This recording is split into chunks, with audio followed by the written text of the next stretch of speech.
Waktu itu pernah direndahin, ngapain jadi tukang jahit, emang penghasilan berapa? Kalau sayanya lagi agak ngelamun atau ngantuk, si tangan tuh bisa masuk ke jarum atau ke lines bisa. Kalau lagi ngebongkar paling pakai silet. Ya darah dikit nggak apa-apa lah. Ya suka dukanya kalau lagi libur mahasiswa atau nggak ditebus, ada juga sih nggak tebus. Ah, tolong jahitin, dia pergi dulu nggak ada kesini lagi.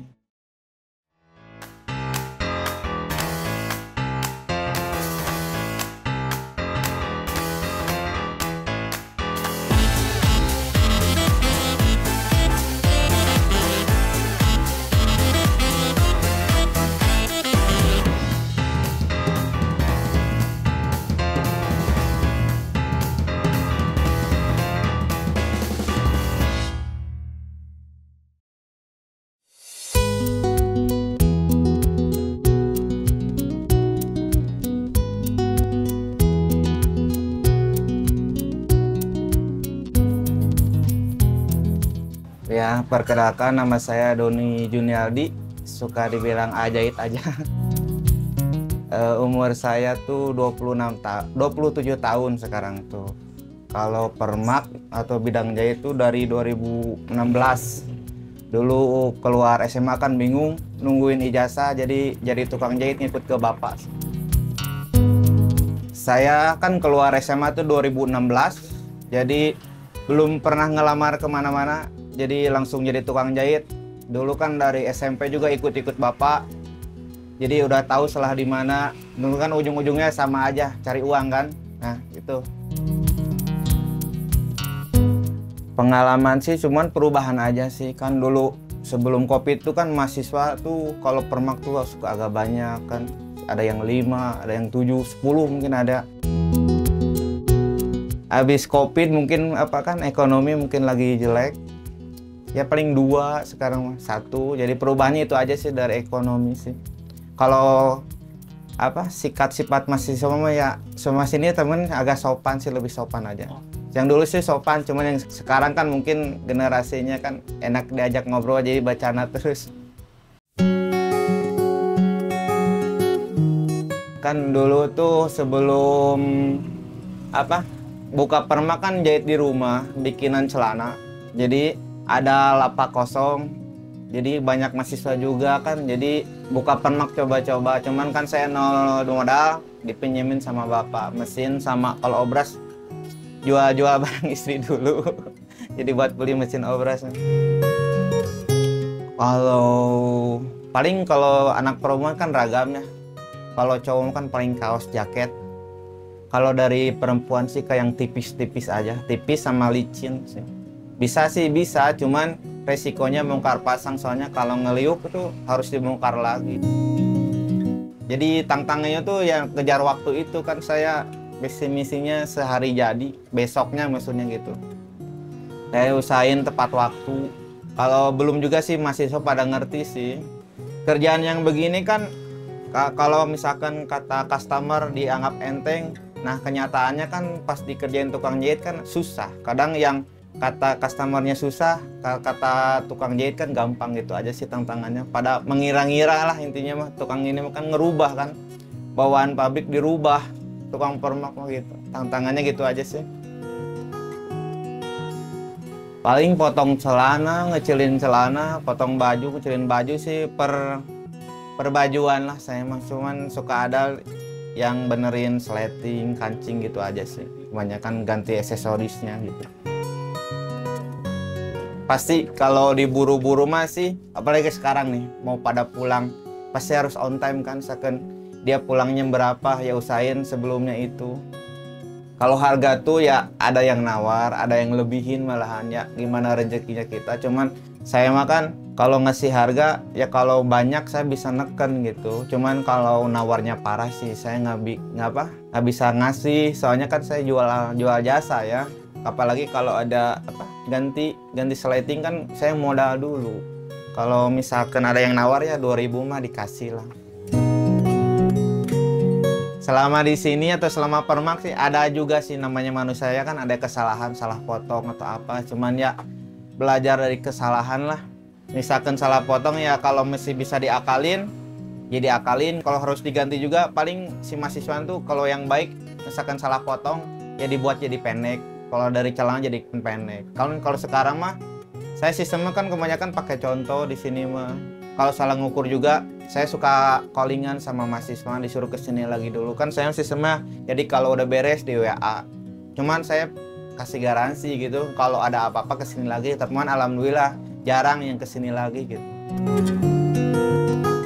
Santai aja namanya kerja kan, resikonya gitu. Kalau tukang jahit kan resikonya dimarahin customer mah, diomelin atau apalah. Ya suka dukanya kalau lagi libur mahasiswa, suka dukanya mah. Atau nggak ditebus, ada juga sih nggak tebus. Kadang ada yang apa, oknum lah sebutnya, kayak yang sobek tuh baru bangun tidur misalkan kesini, tolong jahitin. Dia pergi dulu nggak ada kesini lagi. Kadang ada yang jadi saya ketuduh. Misalkan ada barang atau uang di dalam baju atau di kertasnya kayak barang-barang, ya otomatis saya merasa bukan ketuduh sih. Jadi kan barangnya misalkan ada di sini, cuman saya nggak berani utak-atik baju. Kalau sayanya lagi agak ngelamun atau ngantuk, si tangan tuh bisa masuk ke jarum atau ke linus bisa. Kalau lagi ngebongkar paling pakai silet. Ya darah dikit nggak apa-apa lah. Paling kalau ke gunting juga, kalau ke ujungnya ini suka ke gunting. Kalau lagi buru-buru tuh. Paling parah ya itu ke silet. Lumayan kan kalau kena sayatan silet tuh udah mah perih. Ya gatel lah. Kalau pakai silet tuh kalau kena tuh udah mah perih gatel. Jadi pengen digaruk terus. Kayak nggak tahu kenapa. Gitu aja.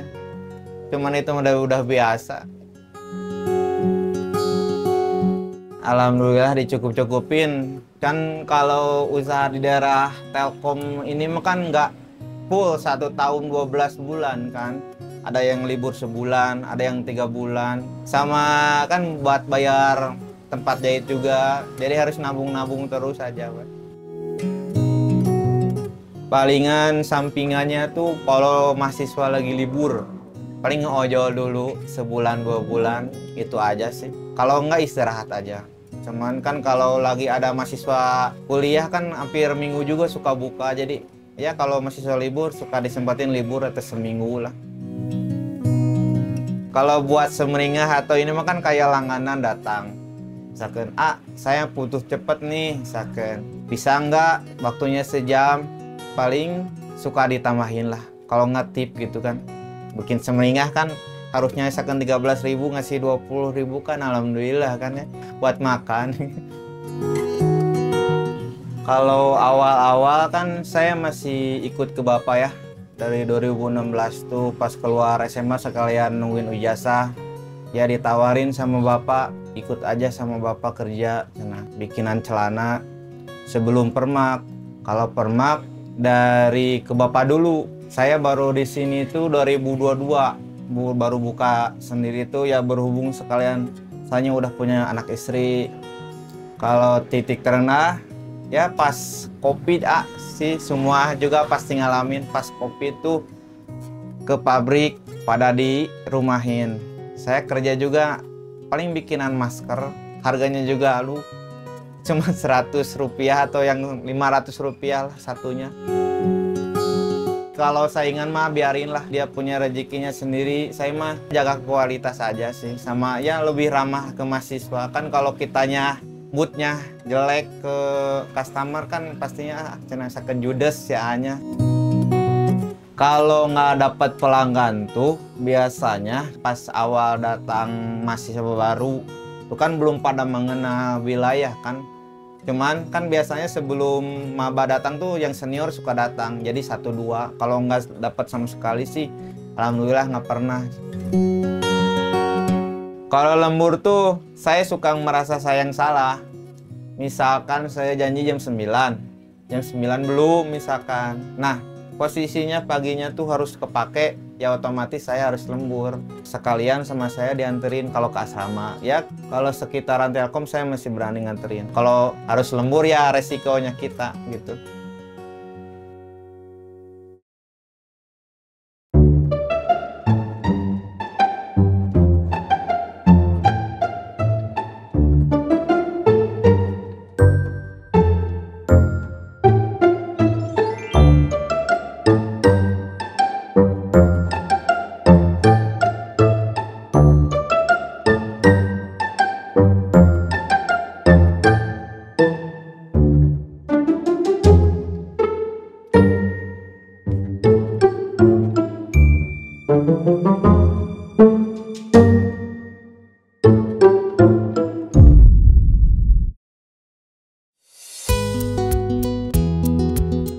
Saya pernah direndahin tuh waktu masih awal-awal ikut dunia gini kan.